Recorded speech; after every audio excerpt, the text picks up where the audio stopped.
mana tu betonga o mauinga be da bere tio te mauinga nge tau Facebook live ko to kilomi na Facebook live e tai mini ko ringa to kamata fo wai ko I heni ko a Ekiministani malave ko ki mu ko ai whakahoko ko a ki pokama whakawiki ko ni atu pe lulu ko ne uhinga ko lave me ko Ekiministan ono po te tafu moyaki o ne sio o lahe tai mini ihi o wai te mini o tu whake te whangi ongongo ke ke tau eke hanga tonu ki he potu ngawe poko minister poko hataha o ku kaumahe I he potu ngawe ko ni poko uhinga ko ni wai lea whapalangi ko transparency poko kapau ke ongo e ko ia o hala ma poko ongo e ko ia ko mea ko ni o toto whihani ko politician in fe ko kini teiti ni fiha o na ulea ke fredea ko transparency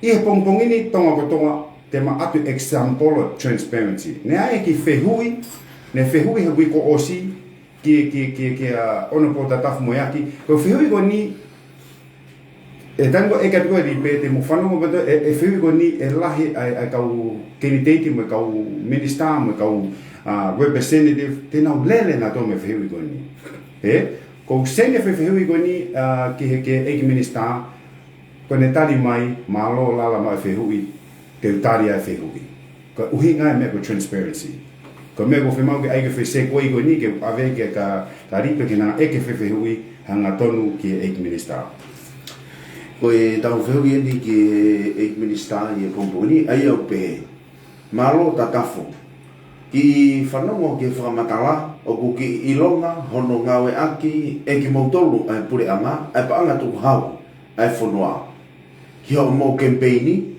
mo lohe aki I e whanki businessi o ange pe ai ni mangiau mo ta hafe ko haha mea e lama e whanki businessi kai ave whakilu ki he pate a ewa mo lamu liona ki he tanu hala ko tau pahia he mioi to for taxpayer na e o mai ripe ko sio ko fehui ko nia hanga ko kave ko nei e lahi ke I he tuunga ko ai ko minister mo tuunga ko ai ko ka ko campaigni e lahi ka ai ni te na lele na to me fehui ko ni taimi de klose ki Ekiministan ki ne tali fehui malo pito ono ko tada ala pito lala mo lipe ko ringa be na ka ta pa ma ni pe mo tala ta ko ta fonua ula ki pe mo tu e to kana pito ki tanga o ke ta u fa mo fu pe ko na ma resisita e monite ko ka fa ma fi ma le le nge ta ma ke fa ma fi ko e fatonia ia ki he minister ko e fatonia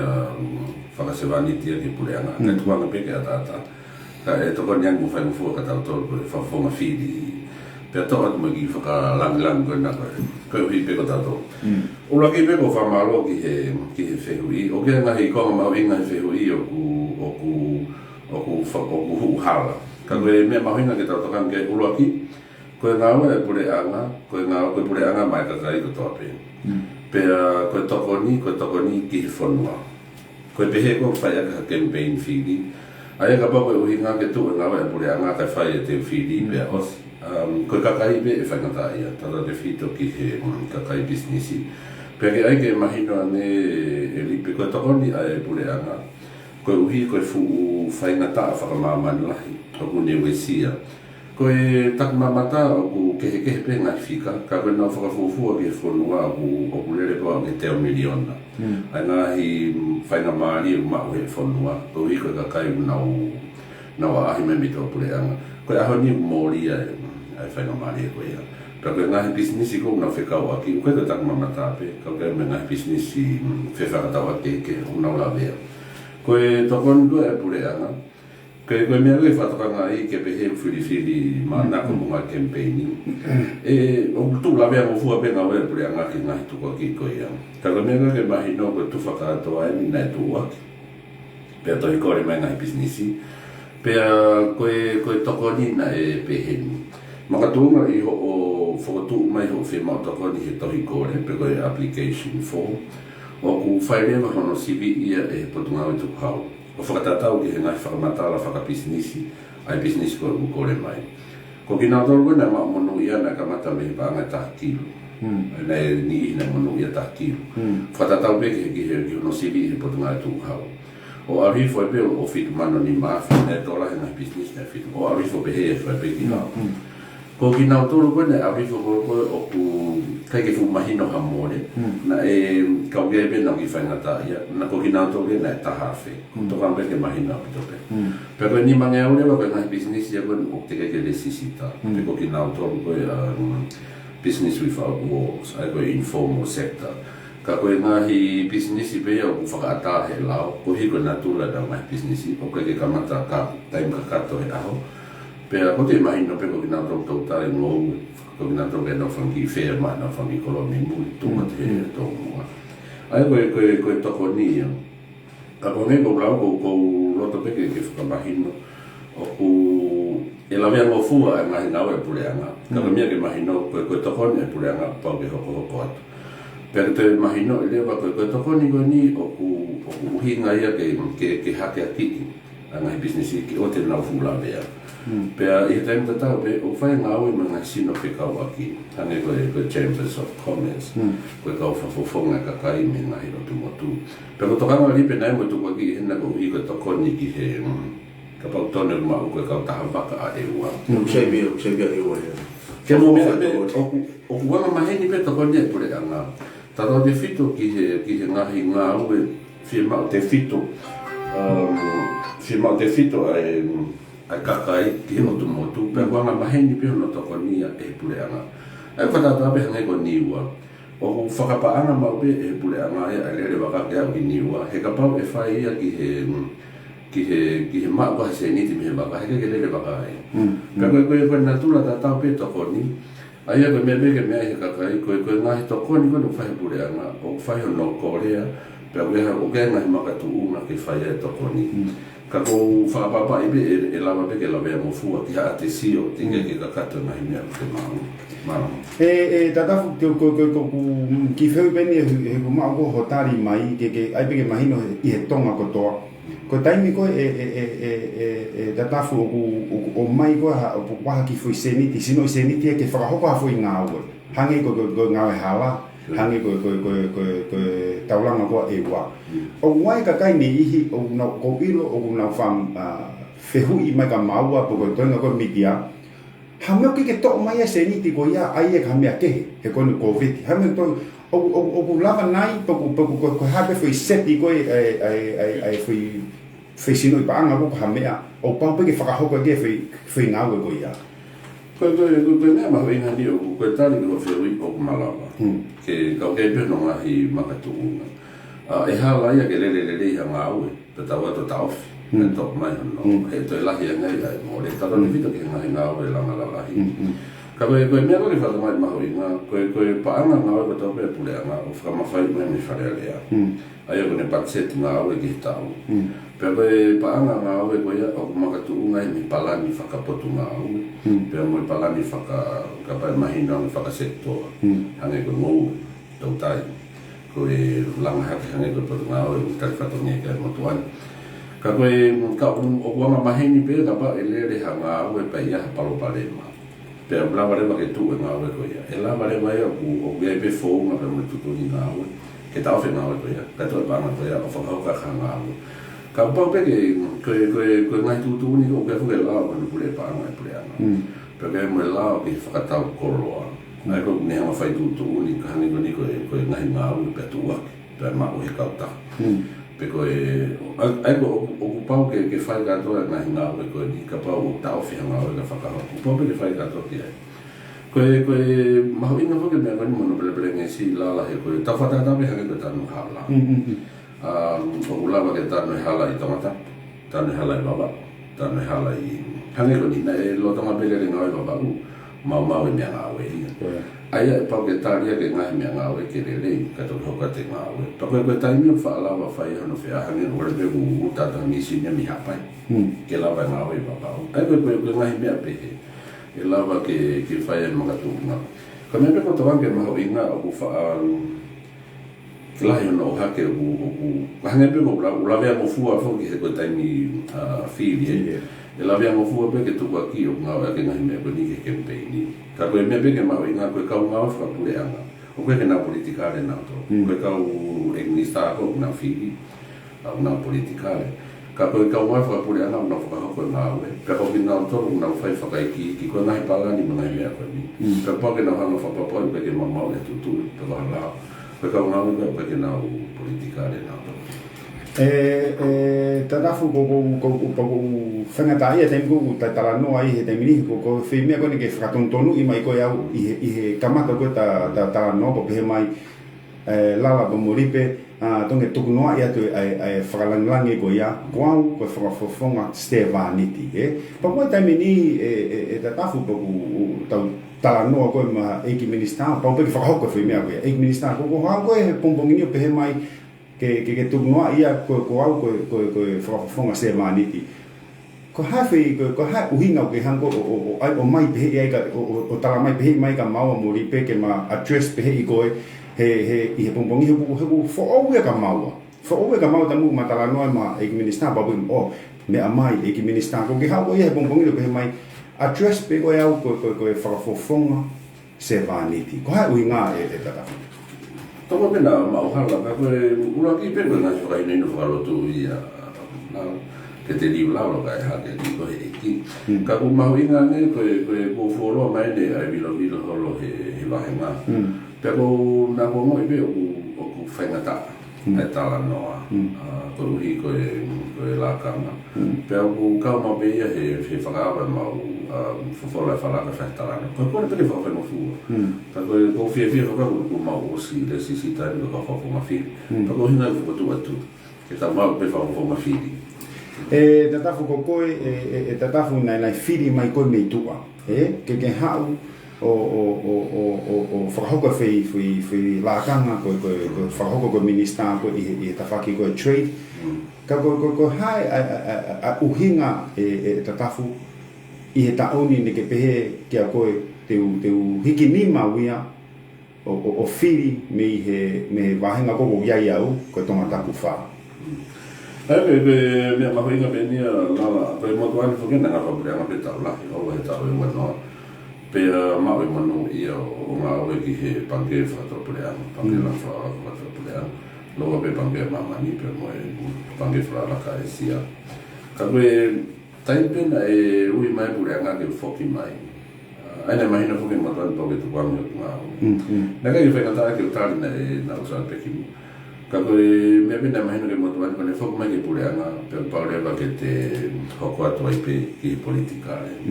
Aina si uhinga peke matuan te whiri. Ka koe mea kako fia e he ahoni nāna koe ki taimi koe o te whoki mā ngā oe pa te tokangi e wāhenga.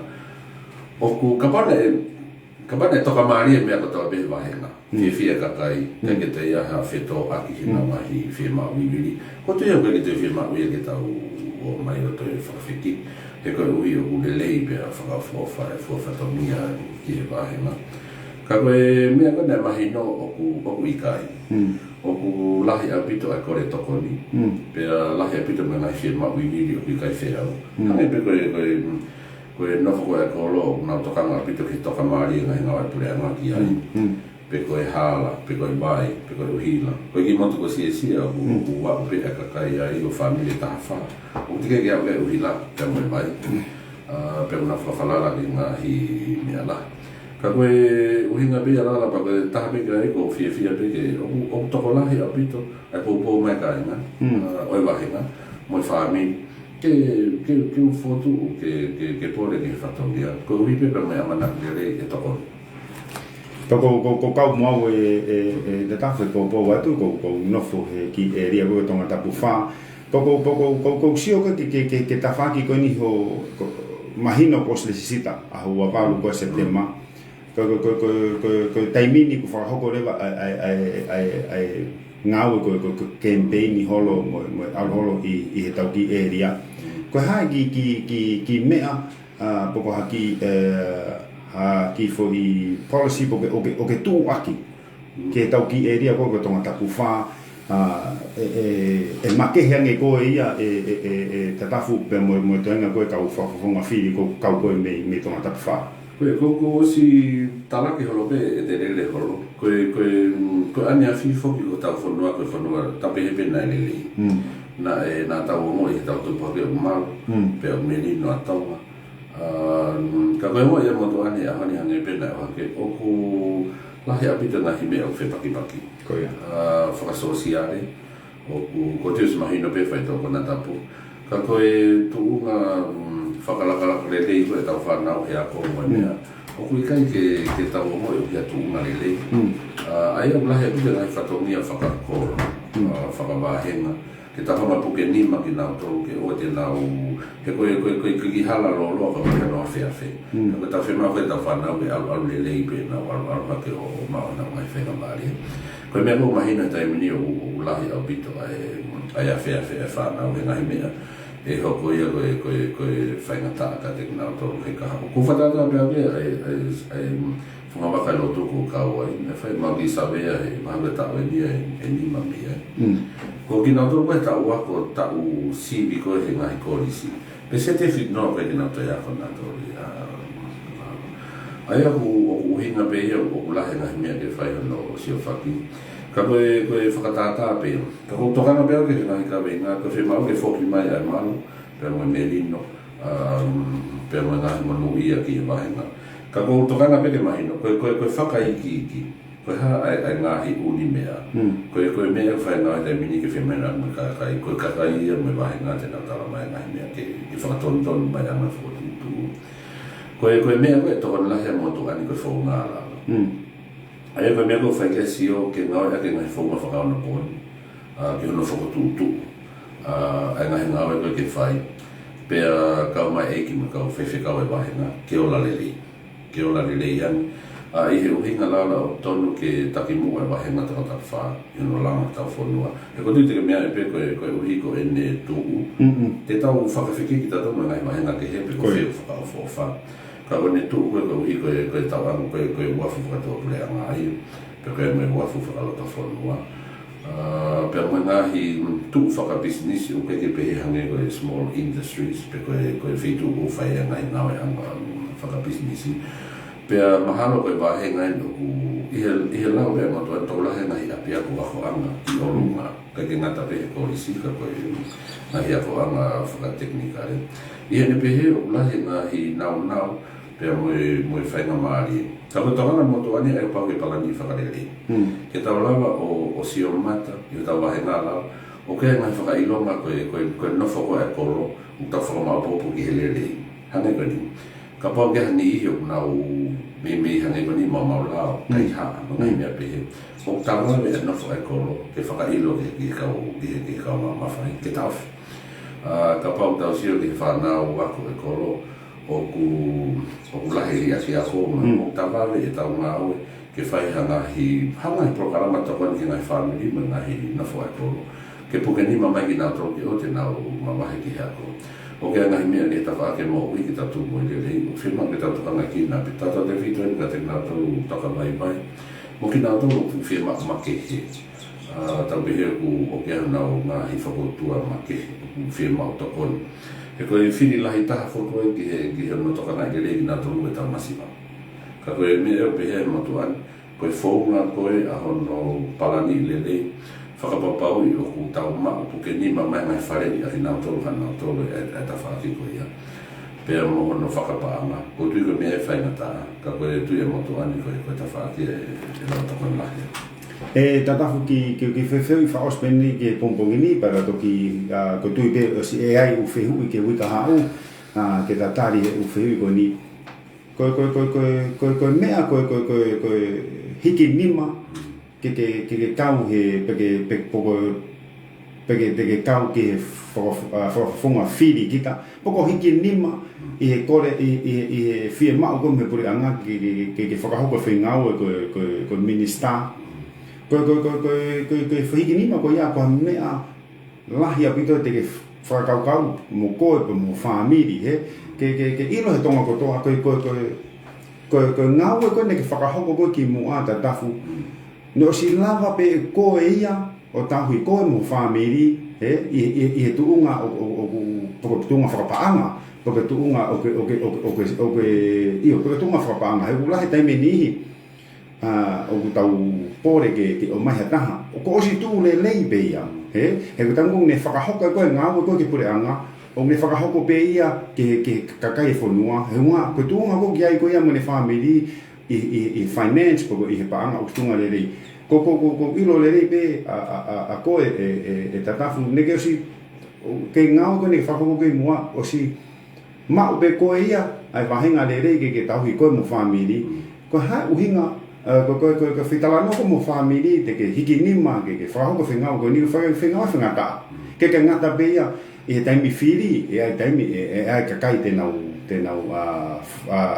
ta tu dia ka kai te nau no fo be na tole ko fehi a tu he ko o mai ko ia me he no fo family be ia pi o mai ko ke papiriki pago kapa e monuia pa ke huki loto e to ke he angia kapa te ke to minister ko hai a foi uhinga le lei le ri aki ho ki foi no fo ko comfort ko api pago no fo le lei pe ko api i he ki ngau ne fa ho ko ke lava pe ko tau hi pe ho family ke hike nima ke io ke foi pore fanga ta ago ni o ke te ko ke fa ho ko Ego moni be la moni be ko na ma i monu ia o ma fa to ko le a pero dio o imagino pe no ai monu ia fa pa na ka ko tai ko na me pure anga na kai ko ha to me na fe ka to ka na ne be na monu ia e ko imagino be ko ke tu si ka te fo ma ke pure anga ko me ko na ma na ke moto ana ma fa pure anga pero pau la hane ko ni ui me ke foke ki api ke ngara na ke fai pa ke whaka fisi ngai ko uhi ko ki pa anga e ua ko tui e whepa ki o me konsenisi ai motuani ke ngā whapure anga penas mahino pe ia ko te whiri ko te foki mai tari whatongia ke pure anga nas mahino pe ula he no mai whiri hangai ko politikare ko ngā whapure anga tau lai kau tikai ke politikare ka koe pena mahino pe ke motuani ko tari ko e whatongia ai ko mateu teu pe ko wanga pe ki nga hi matu e ua ma pe ta faki ka ko ta faka mu ia hange ko langa pe bahenga ke ta hanga o ha ke ki bahenga mi tu no ke ha honi ke hange ko ko ma vai wa pe la hiane ai ta faki ko ki maloki i ko me ko ta faka mu langa bahenga ke to ele le ia e na o ko fe fa pitana no sibilaize ke ele ia e na o fetawi aki pena fama mo pe me ko ele legi no fo ai ko ka ku si ya ne fa ka fo tui e ko me ai e la hia ai fe paki pero wina bena na tali fi e mo to ani fatonia pena si ha bena ai te takamata ko me bena imagino ai ko te tali pe fatonia ko ni po pau ke te ho ko ki no fo mai ai bana na to ga bito ala ko fe ma ke imagino ko ya no ka ka e moto ani ele le ya ne vahenga hata na nga whakapureanga pea ko ene fili ke kau ki pureanga he ko uhi lala e kau lewa ai whafofonga e vahenga ki he ngahi whaitutuuni lelei pea tokoni lewa ke lava o ngau e ngahi mea ko whima ki koro ke lava Ko mua pe ta matu ke he pompongini e ta tafu ko ngo i taimi ko ta lave ko ke taimi ko ki ho tunga ko ai ke hoko ko ki ha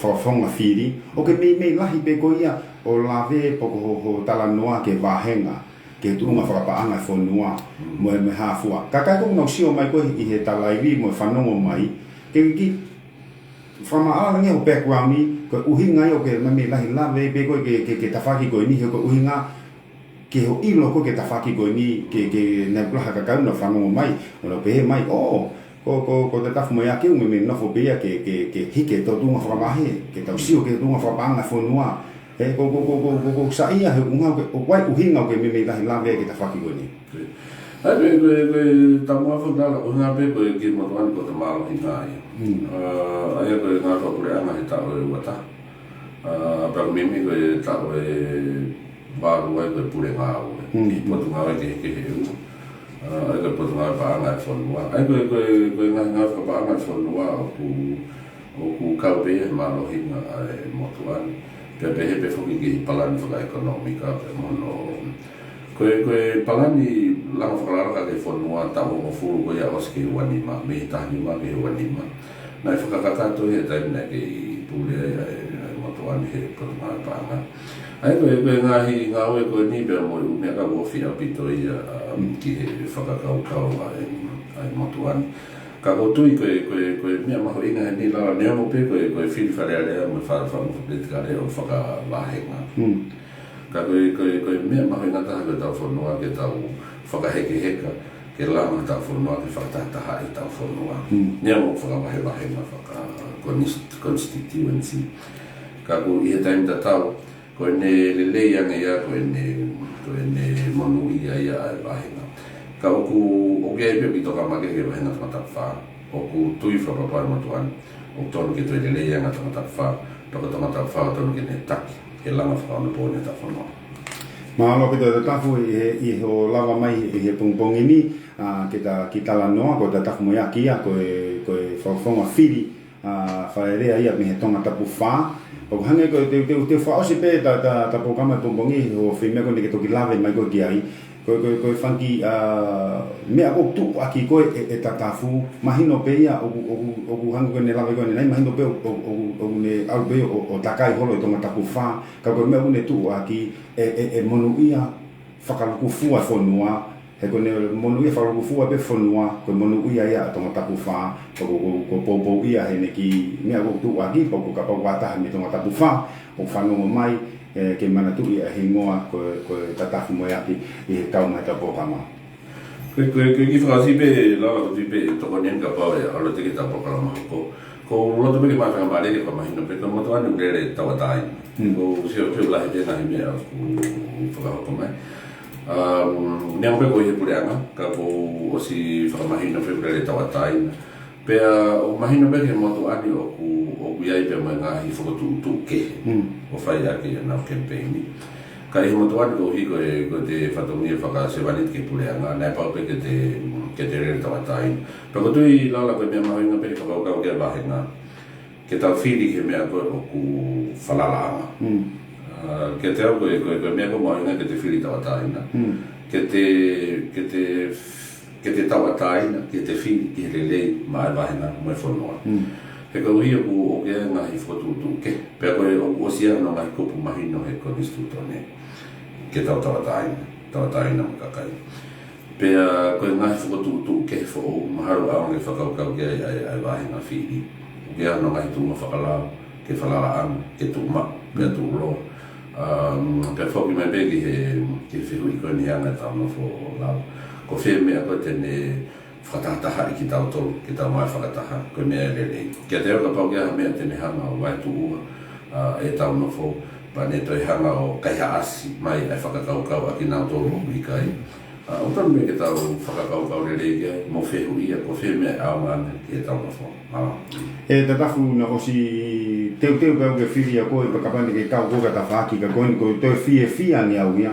O ke tu tau taina, pa ko moni ia holawe koe ane nai wai kai ni ihi unau whiri e ki pena tori he nau tui koe ke hatafa aki ka ko hange holawe nei ka whiri tau taina ka koe pa koe tau mana tui e ki pe ai mea koe ne to wholofola mai ne a whio ke tau whiri whakapoto ke tau whiri whakapoto pa ko au ia e tonga katoa ke lo pau lava ini i he lao koe mitia ko le tio ni aku ko awe ka pau whanau mataha me tonga tapu wha ko whiri whapoto ko whiri i e ta tafu moe atu malo pito I hope